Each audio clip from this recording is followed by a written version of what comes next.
Hello everyone, rank study YouTube channel पे आपका स्वागत है। इस वीडियो में हम लोग जो क्या कर रहे हैं, फिजिक्स का जो भी क्वेश्चन आपका अलग अलग एग्जाम में आया हुआ है, जैसे कि रेलवे है, रेलवे में आपका एनटीपीसी है, ग्रुप डी है, ठीक है ना। उसके बाद आपका एएलपी है, जेई है, उसके बाद आपका बैंकिंग हो जाता है। मतलब हर एक एग्जाम में जो भी फिजिक्स का क्वेश्चन आया हुआ है उसका एक कलेक्शन है, और जो भी इंपॉर्टेंट क्वेश्चन है उस सबको मिला के एक कलेक्शन किया गया है। इसका हम लोग क्या करते हैं, एक सीरीज बना के डेली हम लोग टेस्ट लगाते हैं। टेस्ट में आपका वीडियो डिस्कशन होता है, ठीक है। उस डिस्कशन को आप टेस्ट लगा के देखते हैं, ठीक है। ये आपका 3 पार्ट हो गया है। चौथा पार्ट का डिस्कशन आज होगा। इसका टेस्ट आपको पहले दे दिया जाएगा, कहाँ पे, टेलीग्राम चैनल पे दे दिया जाएगा और व्हाट्सअप ग्रुप पे दे दिया जाएगा। इन दोनों का लिंक आपको वीडियो के नीचे मिलेगा डिस्क्रिप्शन में, ठीक है। तो हम लोग देखते हैं, 75 नंबर क्वेश्चन तक हो गया था डिस्कशन तीसरा पार्ट में। उसके बाद जो है हम लोग चौथा पार्ट का डिस्कशन आज हो रहा है। तो हम लोग 76 नंबर क्वेश्चन में देखते हैं क्या 76 नंबर में क्या कहता है, ठीक है। जो चैनल पे नए हैं चैनल को सब्सक्राइब कर लें, बेल आइकन को दबा लें ताकि लेटेस्ट वीडियो का नोटिफिकेशन आपको मिलता रहे, ठीक है। अब हम लोग देखते हैं क्या बोल रहा है कि पायरोमीटर। पायरोमीटर का प्रयोग किसके लिए होता है। तो हम लोग कल ही डिस्कस किए थे कि पायरोमीटर का प्रयोग किसके लिए करते हैं। तो ये ताप मापने के लिए करते हैं, जिसमें उच्च ताप होना चाहिए। उच्च ताप जैसे क्या है, छोटा ताप के लिए जो छोटा ताप होता है, जैसे निम्न ताप होता है, उसको मापने के लिए हम लोग थर्मामीटर का यूज कर लेते हैं। जैसे कि हम लोग के बॉडी का टेम्परेचर, ठीक है ना। तो बॉडी का टेम्परेचर क्या है, छोटा है, क्योंकि 37 डिग्री सेल्सियस होता है। अगर इसको फ़ारेनहाइट में चेंज कीजिएगा तो 98 फ़ारेनहाइट होता है, ठीक है। तो क्या होता है कि ये सब छोटा होता है। तो अगर मान लीजिए किसी को हमको 2000 डिग्री सेल्सियस अगर यूज मतलब एक तरह से ताप को मापना है, बहुत सारा क्या होता है धातु ये इस ताप पे क्या है, गलता है, पिघलता है। तो उसको मापने के लिए हम लोग क्या करते हैं, पायरोमीटर का यूज करते हैं। तो पायरोमीटर का उपयोग किस लिए करते हैं, बोलता है कि आर्द्रता के लिए गलत हो गया, गहराई के लिए गलत हो गया। उसके बाद तापमान मापने के लिए। तो आंसर क्या हो जाएगा आपका सी, ठीक है ना, ताप मापने के लिए। उसके बाद देखिए क्या बोल रहा है, पायरोमीटर, फिर से क्वेश्चन आ गया। यही क्वेश्चन देखिए अलग अलग एग्जाम में किस तरह से पूछा गया है, ठीक है ना। ये पूरा कलेक्शन है आपको कि अलग अलग एग्जाम में किस तरह से पूछा गया है क्वेश्चन को। उसके बाद देखिए पायरोमीटर निम्नलिखित को मापने के लिए प्रयोग किया जाता है। तो किसके मापने में प्रयोग में लाया जाता है पायरोमीटर। देखिए बोल रहा है कि उच्च ताप, पहला ही आ गया उच्च ताप। जहाँ पायरोमीटर हो आपको एक चीज़ याद रखना पड़ा, टेम्परेचर, हाई टेम्परेचर मतलब उच्च ताप को ध्यान में रखना है, ठीक है। उसके बाद ही कोई ऑप्शन देखना है आपको। तो आंसर क्या हो जाएगा यहाँ पे ए, ठीक है ना। यहाँ पर 77 का आंसर ए हो जाएगा। उसके बाद देखिए 78 में क्या बोल रहा है। 78 नंबर क्वेश्चन बोल रहा है कि आपका पायर हिलियोमीटर, पायर जो है पायर हिलियोमीटर, हिलियो मतलब जहाँ भी होगा वहाँ सूर्य का बात। कल भी आपको बताए थे कि हिलियो जहाँ शब्द आया वहाँ पे सूर्य का बात होगा। तो इसका मतलब सूर्य से जो किरण निकलती है उसको, वो जानते हैं कि सूर्य से जो किरण निकलती है उसको क्या बोलते हैं कि रेडिएशन होता है। सूर्य से वहाँ पे रेडिएशन होता है। तो उस रेडिएशन को मापने के लिए एक तरह से किसका यूज करते हैं, ये आपका पायरा पायर पायर पायर हिलियोमीटर। तो इसका आंसर क्या हो जाएगा कि सोलर रेडिएशन को। तो आंसर यहाँ पे ए, ठीक है ना, सोलर रेडिएशन। उसके बाद देखिए क्या बोल रहा है आपका, बोल रहा है कि निम्नलिखित तापमापियों में किससे जो है पायरोमीटर कहा जाता है। मतलब एक तरह से पायरोमीटर जानते हैं कि किसको कहा जाएगा, जो कि उच्च ताप को मापेगा। लेकिन यहाँ पे देखिए बोल रहा है कि सब ताप ही है, ठीक है, सब ताप है। तो अब देखिए यहाँ पे क्वेश्चन आ गया थोड़ा डिफिकल्ट, ठीक है ना। तो पायरोमीटर क्या होता है कि जिसे जान लीजिए कि जिसका जैसे उच्च ताप होता है तो वहाँ से एक विकिरण निकलता है, मतलब एक तरह से रे निकलता है। जैसे कि सूर्य है, सूर्य से क्या होता है, प्रकाश निकलता है। तो जिसका भी उच्च ताप होता है उससे क्या होता है, विकिरण निकलता है। तो विकिरण को ये पायरोमीटर क्या करता है, इसके विकिरण को ही मापता है। विकिरण में क्या होता है, ऊष्मा, ठीक है ना, ये ऊष्मा को ही मापता है। तो ऊष्मा से पता चल जाता है कि इस बॉडी का टेम्परेचर कितना है, ताप कितना है, ठीक है। तो वो क्या करता है, विकिरण ताप को एक तरह से क्या करता है, मेजर करता है। तो विकिरण ताप को मापने के लिए किसको कहा जाता है, एक तरह से मेजर करता है। तो वो आपका पायरोमीटर हो जाएगा। तो आंसर क्या हो जाएगा आपका ए, विकिरण। उसके बाद देखिए क्या बोल रहा है कि महासागर में डूबी हुई वस्तु, कोई अगर मान लीजिए कि सागर में अगर डूबा हुआ वस्तु है नीचे, ठीक है ना, उस वस्तु को स्थिति का पता जानने के लिए निम्नलिखित में से किसी यंत्र का प्रयोग किया जाता है। तो जानते हैं क्या, समुद्र में कोई भी चीज़ जो है डूबा हुआ रहता है तो उसको पता लगाने के लिए क्या करते हैं, सोनार का यूज करते हैं, ठीक है। सोनार का फुल फॉर्म क्या होता है, देखिए एस ओ से आपका साउंड मतलब क्या, आवाज़। एन से नेविगेशन मतलब क्या, एक तरह से नज़र रखना। और SONAR, तो AR से आपका हो जाता है अर्थ का रेंजिंग, ठीक है। रेंजिंग मतलब क्या, इतना लिमिट तक उसका एक रेंज होता है कि मतलब यहाँ से यहाँ तक वो देख सकता है, ठीक है, पता लगा सकता है वस्तु के बारे में।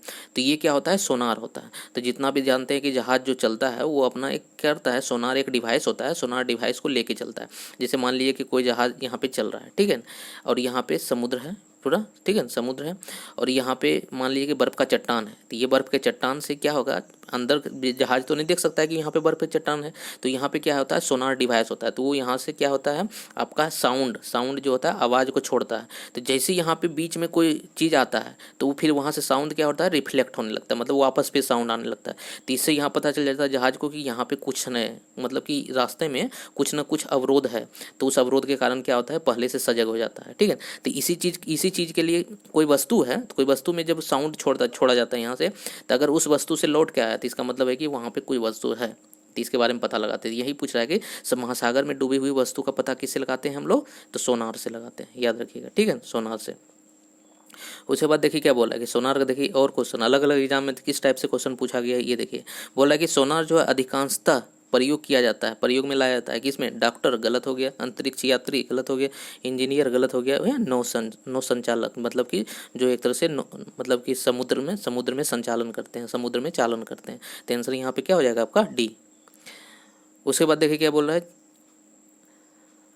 क्या, वह थर्मामीटर जो 2000 डिग्री सेल्सियस, बहुत ज़्यादा उच्च ताप हो गया, ठीक है, 2000 डिग्री सेल्सियस मापने हेतु एक तो प्रयोग किया जाता है, उपयुक्त होता है। तो वो कौन सा थर्मामीटर है, तो पारे वाला थर्मामीटर जो होता है वो हम लोग यूज करते हैं।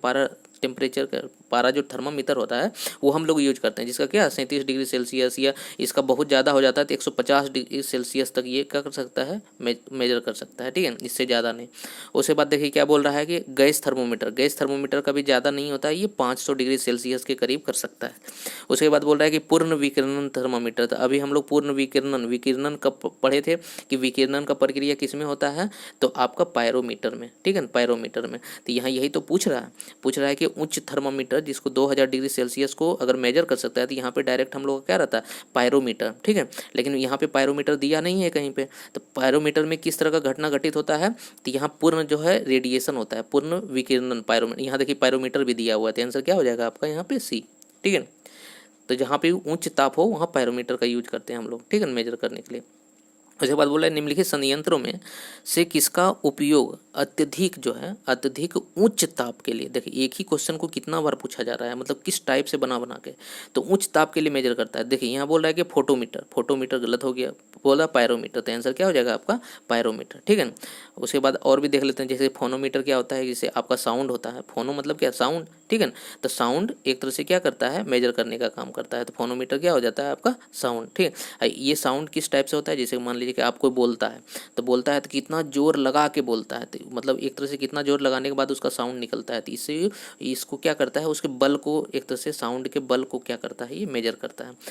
ठीक है, तो याद रखिएगा ये सब। तो आंसर यहाँ क्या हो गया, पायरोमीटर, 83 का पायरोमीटर। उसके बाद देखिए 84 नंबर क्वेश्चन। तो 84 में क्या है, बोल रहा है क्या, पायरोमीटर फिर से आ गया, पायरोमीटर किसके मापन में प्रयोग किया जाता है। तो पायरोमीटर जाते हैं उच्च ताप के लिए। देखो आर्द्रता बोल रहा है तो गलत हो गया, वायुमंडल दाब बोल रहा है तो गलत हो गया, यहाँ बोला है उच्च ताप। तो आंसर क्या हो जाएगा आपका सी। अलग अलग तरीका से देखिए पायरोमीटर का किस तरह एकदम अलग अलग एग्जाम में ये सब पूछा गया है। उसके बाद देखिए क्या बोल रहा है कि सापेक्ष जो है आर्द्रता, इसको हम लोग बोलते हैं रिलेटिव ह्यूमिडिटी मतलब क्या, जैसे वातावरण में जो अब नमी आ जाता है, नमी, उसको मापने के लिए किसका यूज करते हैं। तो बोलता है कि हाइग्रोमीटर। तो मापने के लिए हाइग्रोमीटर का यूज करते हैं ना, जहाँ ह्यूमिडिटी होगा वहाँ मापने के लिए हाइग्रोमीटर। हाइड्रोमीटर का यूज किसके करते हैं, घनत्व। ठीक है ना, जहाँ पे घनत्व होगा उसको मापने के लिए हाइग्रोमीटर। लेक्टोमीटर के लिए यूज क्या करते हैं, जैसे कि मतलब कि दूध की शुद्धता मापने के लिए लेक्टोमीटर का यूज करते हैं। तो इसका आंसर याद रखिएगा क्या, ए, हाइग्रोमीटर। ठीक है, तो आंसर हो जाएगा ए, हाइग्रोमीटर। उसके बाद देखिए क्या बोल रहा है, निम्न में कौन सा जो है एक तरह से सम्मिलित नहीं है। ठीक है, उसके बाद बोल रहा है क्या, एमीटर जो है वो धारा को मापता है। बिल्कुल, धारा का यूनिट है एमीटर होता है, मतलब कि एक तरह एमीटर यंत्र होता है जिससे हम लोग धारा मापते हैं, जो एम्पियर यूनिट होता है। ठीक है ना, धारा का। तो ये तो सही है। उसके बाद बोलता है कि एनीमोमीटर तो वायु का चाल मापता है। तो एनीमोमीटर हम लोग पीछे भी पढ़ चुके हैं कि वायु के चाल को मापता है। ठीक है, उसके बाद बोलता है टेकोमीटर जो है बोलता है कि दबांतर को, मतलब एक तरह से दाब के अंतर को मापता है। तो गलत हो गया। टेकोमीटर किसको मेजर करता है, टेकोमीटर स्पीड को। ठीक है ना, स्पीडोमीटर जो बोलते हैं हम लोग, तो ये स्पीड को मेजर करता है। जैसे कि कोई गाड़ी चल रहा है तो कितना स्पीड से चल रहा है, तो वो क्या करता है, टेकोमीटर से हम लोग मेजर करते हैं। तो आंसर क्या हो गया यहाँ पे आपका गलत, सी। अब देखिए डी में क्या बोल रहा है, पायरोमीटर। तो पायरोमीटर तो उच्च ताप के लिए होता है, ये तो मतलब ये भी सही है, लेकिन आंसर यहाँ बोल रहा है कि कौन सही नहीं है। तो आंसर क्या हो जाएगा आपका, टेकोमीटर।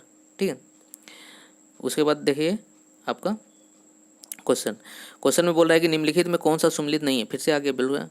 उसके बाद बोल रहा है कार्बोरेटर। कार्बोरेटर जानते हैं कि कार्बोरेटर कहाँ पड़ता है, आपका जो एक मशीन होता है, मशीन बोलते हैं, ये आपका गाड़ी जो होता है, जैसे मान लीजिए कि बाइक है, बाइक में क्या होता है, जैसे पेट्रोल इंजन जो होता है, पेट्रोल इंजन में क्या है, कार्बोरेटर यूज करते हैं। तो कार्बोरेटर का क्या काम क्या है, जैसे कि उससे क्या होता है, तेल और हवा ये दोनों को एक तरह से मिक्स करना।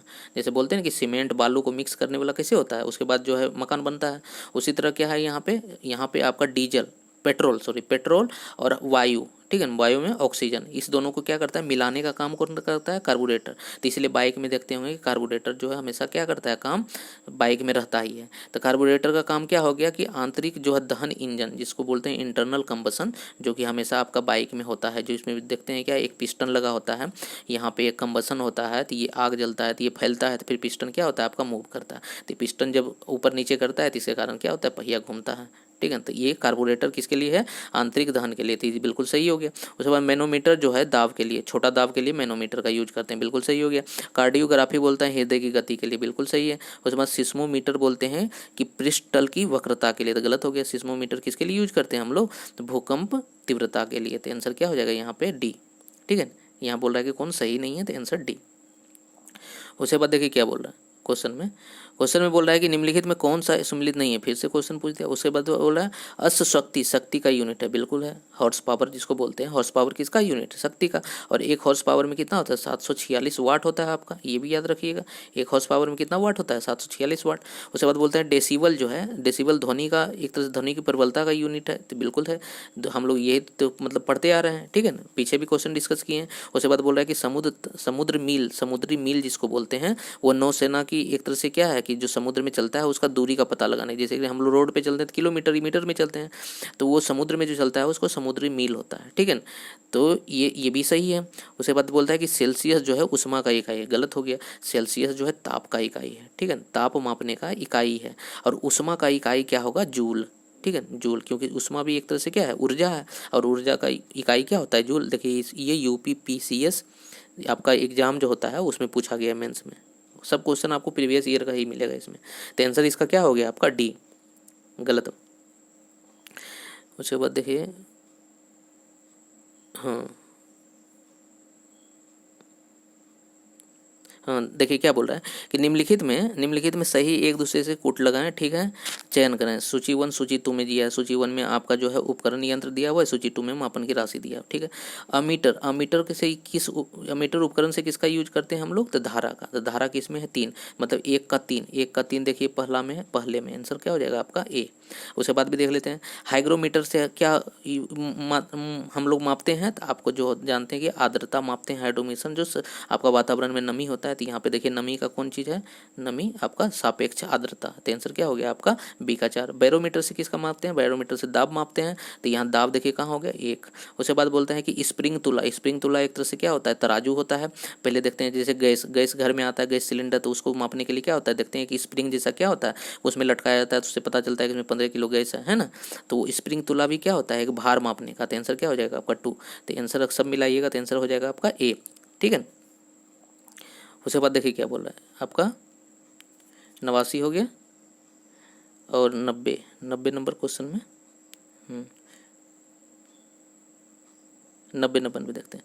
90 नंबर बोल रहा है कि वायुमंडलीय दाब को मापने के लिए किस यंत्र का प्रयोग किया था। तो वायुमंडलीय दाब, एटमॉस्फेयर जो प्रेशर होता है, एटमॉस्फेरिक प्रेशर, उसको जानते हैं कि हम लोग किस में यूज करते हैं, तो बैरोमीटर में, ठीक है, बैरोमीटर में, ठीक है। इसीलिए हम लोग बोलते हैं कि एटमॉस्फेयर में कितना बार होता है, बार में यूज करते हैं, ठीक है। इसका बैरोमीटर से आंसर क्या हो जाएगा आपका बी, बैरोमीटर। यही पूछा जाएगा कि हाइड्रोमीटर से क्या मानते हैं, घनत्व, ठीक है, हाइड्रोमीटर से घनत्व। मैनोमीटर से क्या मानते हैं, हवा का जो गति है उससे मापते हैं। तो हाइग्रोमीटर, देखिए हाइड्रो और हाइग्रो, जहाँ ग्रो रहेगा, वो हाइग्रो से हमेशा क्या, आर्द्रता, समझे, आर्द्रता। तो यहाँ पे आंसर क्या हो जाएगा आपका ए, बैरोमीटर। उसके बाद देखिए क्वेश्चन आपका बोल रहा है क्या, वायु में नमी की जो मात्रा होती है आपकी, ठीक है ना, नमी की मात्रा मापने के लिए, तो नमी की मात्रा जैसी आ गई, इसका मतलब आर्द्रता का बात हो गया। तो आर्द्रता का बात यहाँ होगा ग्रो होगा, ठीक है ना, हाइग्रो, ठीक है। हाइग्रोमीटर देखिए कहाँ पे है, तो हाइग्रोमीटर देखिए पहला में ही ऑप्शन है आपका आंसर हो गया। हाइड्रोमीटर से हम लोग क्या मापते हैं, घनत्व, ठीक है ना, किसी भी चीज़ का घनत्व मापते हैं। तो इसका आंसर क्या हो गया आपका ए, हाइग्रोमीटर। फिर देखिए क्वेश्चन किस टाइप से पूछा जा रहा है पहले देखिए। हाइग्रोमीटर से मापा जाता है, अलग अलग एग्जाम में ये सब क्वेश्चन पूछा गया। तो हाइग्रोमीटर से क्या मापा जाता है, वातावरणीय जो है दाब, गलत हो गया। उसके बाद वातावरणीय जो है आर्द्रता, आर्द्रता जहाँ भी देखिए तो हाइग्रोमीटर, आंसर क्या हो जाएगा आपका बी, ठीक है। और उच्च ताप के लिए तब पायरोमीटर जानते ही हैं। उसके बाद देखिए 93 नंबर क्वेश्चन बोल रहा है क्या, हवा में जो है आर्द्रता को नापने के लिए कौन सा उपकरण एक तरह से प्रयोग किया जाता है। हवा में आर्द्रता आ गया, आर्द्रता जहाँ भी आएगा तो ठीक है, हाइग्रोमीटर। तो हाइग्रोमीटर देखिए कहाँ पे है, तो आपका पहला ऑप्शन में ही आ जाता है, ठीक है। आंसर क्या हो जाएगा आपका ए, हाइग्रोमीटर। उसके बाद देखिए क्या बोल रहा है, 94 नंबर क्वेश्चन में बोल रहा है कि वायु की आर्द्रता, फिर से आ गया आर्द्रता मापने के लिए कौन सा यंत्र प्रयोग होता है, तो इसमें भी हाइग्रोमीटर, ठीक है ना। तो 94 का सब देख रहे हैं कि क्वेश्चन अलग अलग एग्जाम में आपको किस टाइप से पूछा गया है, ठीक है। उसके बाद देखिए क्या बोल रहा है, निम्नलिखित जो है युक्तियों में से किसके द्वारा भूकंप की तीव्रता, देखिए भूकंप की तीव्रता मापने के लिए हम लोग सिस्मो एक तरह से सिस्मोग्राफ का यूज करते हैं, ठीक है। रिएक्टर जो स्केल होता है उस पर हम लोग दिखाते हैं। तो यहाँ देखिए बोल रहा है क्या, स्टेथोस्कोप से क्या होता है, डॉक्टर जो आला लेके आता है, बोलते हैं कि आला लेके आया है, तो वो क्या करता है आपके, देखिए क्या करेगा, आपके दिल पे वो रखेगा और देखेगा उससे कि दिल का धड़कन कितना तेज है। अगर ज़्यादा तेज है इसका मतलब है कि आपको कुछ ना कुछ किसी न किसी तरह का बीमारी से आप मतलब कि एक तरह से जूझ रहे हैं, ठीक है। तो वो आला से क्या करता है, दिल का धड़कन को एक तरह से नापता है। उस बाद सिस्मोग्राफ होता है। सिस्मोग्राफ क्या होता है कि आपका जो जानते हैं क्या, जो भूकंप का जो तीव्रता होता है उसको सिस्मोग्राफ से मापते हैं। तो आंसर क्या हो जाएगा यहाँ पे बी। उसका मतलब कोमोग्राफ क्या होता है आपका, ये क्रोमोग्राफ से क्या करते हैं हम लोग, तो इससे जो होता है किसी वस्तु के बारे में एक तरह से क्या करता है, पता लगाने का काम करता है कोमोग्राफ, ठीक है ना। तो कोमोग्राफ याद रखिएगा। और उसके बाद बोल रहा है कि पेरिस्कोप जो है जानते हैं क्या, एक स्कोप है जो कि दूर के वस्तु को देखने के काम में आता है। तो इसका आंसर क्या हो जाएगा आपका कि भूकंप की तीव्रता को पता लगाने के लिए क्या होता है, सिस्मोग्राफ। उसके बाद देखिए 96 में क्या बोल रहा है, 96 बोल रहा है क्या, भूकंप की तीव्रता फिर से आ गया, तो इसका मतलब सिस्मोग्राफ होगा। तो आंसर यहाँ पे हाइड्रोमीटर है, और अलग आंसर कहाँ पे है, हाइड्रोमीटर। उसके बाद देखिए हाइड्रोमीटर है, बैरोमीटर है, पॉलीग्राफ है, आपका सिस्मोग्राफ है। तो आंसर क्या हो जाएगा, भूकंप की तीव्रता के लिए सिस्मोग्राफ। बैरोमीटर का जानते हैं कि वायुमंडलीय दाब के लिए। पॉलीग्राफ टेस्ट जानते हैं क्या, झूठ बोलने मशीन पकड़ने के लिए। मतलब कि ये पॉलीग्राफ टेस्ट होता क्या है, तो ये होता है कि आपका जो दिल का धड़कन होता है, तो धड़कन को जैसे मान लीजिए कोई अब जवाब नहीं दे रहे हैं, तो एक तरह से आपका क्या होता है कि इस तरह से ग्राफ बनता है। और जैसे ही आप झूठा जवाब दिए तो इस तरह से ग्राफ बनने लगा। इसका मतलब क्या है, ये ग्राफ बनने का मतलब है कि आपको जो है धड़कन तेज हो गया, मतलब आपको पता है कि आप वो सच नहीं बोल रहे हैं। तो इसी ग्राफ को एक तरह से पॉलीग्राफ टेस्ट बोलते हैं, मतलब सत्य पकड़ने का मशीन है। तो आंसर यहाँ पे सिस्मोग्राफ हो जाएगा, क्योंकि यहाँ पे पूछा गया क्या कि आपका भूकंप जो है तीव्रता किस में मापा जाता है, ठीक है। उसके बाद देखिए क्या बोल रहा है, 97 नंबर क्वेश्चन में बोल रहा है कि वायु दाब मापी की रीडिंग जो है अचानक गिरावट हो जाती है। मतलब कि मान लीजिए कि एक वायु दाब मापी है, इसका रीडिंग इस तरह से है और उसमें अचानक से इसमें गिरावट आ जाता है। अचानक से कोई भी चीज़ अगर सडनली हो जाएगा, इसका मतलब आंधी तूफान आने का बात है, ठीक है। आंसर क्या हो जाएगा आपका डी, आंधी तूफान। और धीरे धीरे आएगा, धीरे धीरे गिरेगा, तो इसका मतलब है क्या कि आपका जो है नॉर्मल, कोई भी अगर मौसम परिवर्तन हो रहा है तो धीरे धीरे हो रहा है। और अचानक गिर गया तो इसका मतलब है कि कुछ बड़ा ही संकट आने वाला है, मतलब कि तूफान आने वाला है। तो आंसर क्या हो जाएगा आपका यहाँ पे डी, ठीक है। उसके बाद देखिए क्या बोल रहा है कि इसी क्वेश्चन को देखिए अलग तरह से पूछा गया, क्या बैरोमीटर में पारे के तल को अचानक गिरावट की सूचना क्या होती है। तो बैरोमीटर में मान लीजिए कि ये क्या है आपका दाब मापने का यंत्र है, इसमें बैरोमीटर में मान लीजिए कि इसमें पारा रखा गया, ठीक है। तो पारा मापा गया, तो इसमें अगर इसका डायरेक्ट जो है, जो अभी हम लोग ऊपर देखे क्या होता है कि डायरेक्ट नीचे आ जाना उसका तल, ठीक है ना, अचानक नीचे आ जाना। तो अचानक नीचे आ जाने का मतलब क्या है कि मौसम खराब है, बहुत सारा खराब है, तो इसका मतलब ये तूफान का स्थिति है। तो आंसर क्या हो जाएगा आपका ए। और ये क्वेश्चन समझ लीजिए कि रेलवे का फेवरेट क्वेश्चन है, ये पूछा ही जाता है क्या, पारे से जो है अचानक आना, पारे से धीरे धीरे आना, किस तरह का मतलब कि एक तरह से क्या होता है, मतलब कि सूचना देता है। तो आंसर यहाँ पे क्या हो जाएगा, अचानक जब गिरावट होता है तो आपका तूफान की स्थिति आता है। उस ऊपर देखिए क्या बोल रहा है, 99 नंबर क्वेश्चन में बोल रहा है कि साधारण जो है बैरोमीटर में कौन सा द्रव का प्रयोग होता है। तो बैरोमीटर से पहले हम लोग मापते क्या है, तो दाब मापते हैं, ठीक है। वायुमंडलीय दबाव जो होता है वो मापते हैं। तो वो बोल रहा है कि इसमें कौन सा यूज होता है, तो इसमें आपका पारा यूज होता है, ठीक है। तो इसमें कौन सा यूज होता है आपका पारा। तो आंसर यहाँ क्या समानता बोला, होता तो सब है लेकिन मतलब कि समानता मतलब ऐसा है कि हर एक स्थिति में वो यूज कर सकते हैं। तो कौन हम लोग यूज करते हैं, पारा, ठीक है। आंसर याद रखिएगा पारा। उसके बाद देखिए लास्ट क्वेश्चन है इस डिस्कशन का हम लोग का, बोल रहा है कि रक्त दाब को नापने के यंत्र का नाम क्या होता है। रक्त के दबाव को एक तरह से मापने का यंत्र, जैसे कि जानते हैं क्या, आपके हाथ में एक तरह से क्या करता है, एक पहना दिया जाता है, उसके बाद पता चलता है थोड़ी देर के बाद आपका ब्लड प्रेशर ये है, ठीक है ना। तो ये आपके जब हाथ में पहनाया जाता है तो वो रक्त दाब होता है। लेकिन इस यंत्र को क्या बोलते हैं, तो इस यंत्र को स्फेग्नोमीटर बोलते हैं, स्फेग्नोमेमोमीटर स्फेग्मोमेनोमीटर, ठीक है ना। स्फेग्मोमेनोमीटर, यहाँ नो नहीं होता है, यहाँ मो होता है, स्फेग्मोमेनोमीटर। स्फेग्मोमेनोमीटर से क्या मतलब होता है कि ये आपका रक्त का जो दबाव होता है वो उसको मापने का एक तरह से यंत्र है, ठीक है। रक्त आगे यही पूछेगा कि रक्त का दाब जो होता है कितना से कितना के बीच में लाई करता है। तो उच्च दाब जो होता है 120 होता है और निम्न दाब जो होता है वो 80 होता है। तो याद रखिएगा कि उच्च दाब हो जाता है 120 और निम्न दाब हो जाता है आपका 80। इसी दोनों के बीच में नॉर्मल आदमी का रहता है। अब इससे अगर दबाव 120 से ऊपर चल गया तो बोलते हैं कि हाई ब्लड प्रेशर हो गया, दबाव अगर 80 से नीचे आ गया तो बोलते हैं लो ब्लड प्रेशर हो गया। तो दोनों में क्या है, खतरा है, ठीक है। तो इसका मतलब हम लोग देखिए क्वेश्चन का डिस्कशन जो है 25 क्वेश्चन तक कर लिए हैं। आपको इसका सेट भी मिल जाएगा, ठीक है। आप सेट का डिस्कशन देखिए, मतलब पहले टेस्ट बनाइए, उसके बाद प्रॉब्लम होता है डिस्कशन देखिए, किसी उसके बाद भी प्रॉब्लम होता है कमेंट बॉक्स में आपका जो है, कमेंट बॉक्स में अपना जो है प्रॉब्लम बताइए, उसको अगले वीडियो में हम लोग शामिल करते हैं, ठीक है। तो ये आपके चैनल पे हर एक वीडियो आते जाएगा। आपका फिजिक्स का भी आ रहा है, केमिस्ट्री का भी आ रहा है, ठीक है। आपका साइंस का आ रहा है, जीके जीएस का आ रहा है, होल टेस्ट आ रहा है, ठीक है। तो हर एक वीडियो आ रहा है, हर एक वीडियो को आप लोग देखिए वहाँ पे, ठीक है। और चैनल को सब्सक्राइब कीजिए। अगर चैनल अच्छा लगे तो वीडियो को, अगर अच्छा लगे तो वीडियो को लाइक कीजिए और दोस्तों के बीच शेयर कीजिए, ताकि सभी लोग जो है एक तरह से क्या पढ़ सकें।